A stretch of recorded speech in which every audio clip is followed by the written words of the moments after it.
Oh, hello. Yes, just wanted to share this clip on GB News of Andre Walker, somebody that I do my best to ignore because I've always considered him to be a 20-watt bulb. But he actually has studied journalism. I'm not quite sure if he's actually become a journalist or if he just calls himself that and he flunked the course.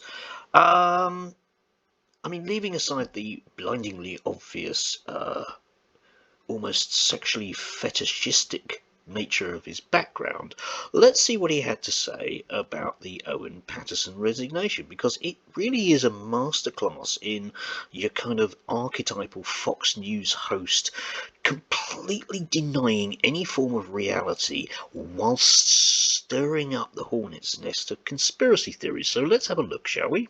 Look, the first and most important thing is I think that the behaviour of the Standards Committee and the Labour Party has been absolutely appalling in this case. Let's just make something really, really clear to start with. Every single Brexiteer that I know has been investigated by one or other organisation, whether that be the National Crime Agency in the case of Aaron Banks, whether that be the Electoral Commission in the case of Darren Grimes, or whether that be the Standards Committee in the case of Owen Paterson. Does this mean that Owen Paterson is a Brexiteer of fame? Does this mean that Andre Walker only knows 3 people? Or does he mean that Brexiteers are people that work in politics and have supported Brexit? I don't really know what that means, I'm afraid. Let's carry on. Anyway, you can see the direction of travel here, okay? These people have done nothing wrong. It's a conspiracy. Time and time again, we see people on the political right being attacked. Now, I don't know whether it was right that Owen Paterson should have been personally paid by Randox and then also allowed a think tank that he run to also be funded by Randox. Right, okay, the Common Standards Committee, and nobody disputes this at all, have said that it was wrong.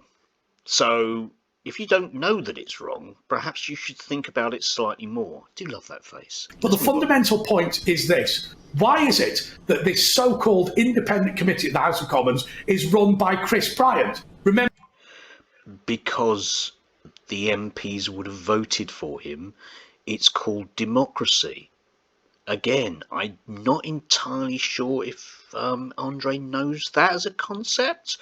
I mean, he was supposedly a journalist covering Parliament, so I would presume at some basic level he has an understanding of the way that Parliament works in terms of its committees. I don't know. Remember him of Underpants fame? Well, actually, most people remember him because of that. But actually, the reason that you should remember him is because he is a factional Remainer, in the same way that people on the Electoral Commission are factional Remainers. I think what we have to say here, more important. So, you have a majority of MPs in the House of Commons who would have voted to remain. Just on a blunt level, that is almost undeniably true. But they shouldn't be on committees deciding on what other people do. Okay then, again, not really showing a great deal of understanding of any form of democracy, but hey, we're nearly at the end. Can we get there? Than anything else, is what's good for the goose is good for the gander. Now, my question to anybody watching this programme is, how is it that one company, the Cooperative, is able to run and finance its own political party? And that is deemed to be wholly appropriate, and yet a member of staff at Randox, namely Owen Paterson, is not allowed to run a think tank financed by Randox. Right, okay. That would take too long to unpack. If there was something dodgy about the Cooperative and its links with the Labour Party, then that would have been uncovered a long time ago and deemed illegal. It hasn't been, and I don't think it is because we have an inbuilt, Remainer? Socialist? I'm not really quite sure. Perhaps it's both, yeah. Marxist Remainers working behind the scenes despite the fact that that's the way that Parliament works. I don't know. It's utter confusion in there. Somewhere in there. If you want to abolish it, abolish it. But why is it only our side that ever comes under attack, ever comes under scrutiny, is ever criminally prosecuted or attacked by the Electoral Commission? Right, okay, yes, it definitely is. I mean, you would never have Labour MPs being called before the Electoral Commission. And this is on the day when a Labour MP was given a sentence for threatening to throw acid in the face of a constituent, and her party disavowed her. The same day, Andre, journalist, not aware of other news stories happening that day?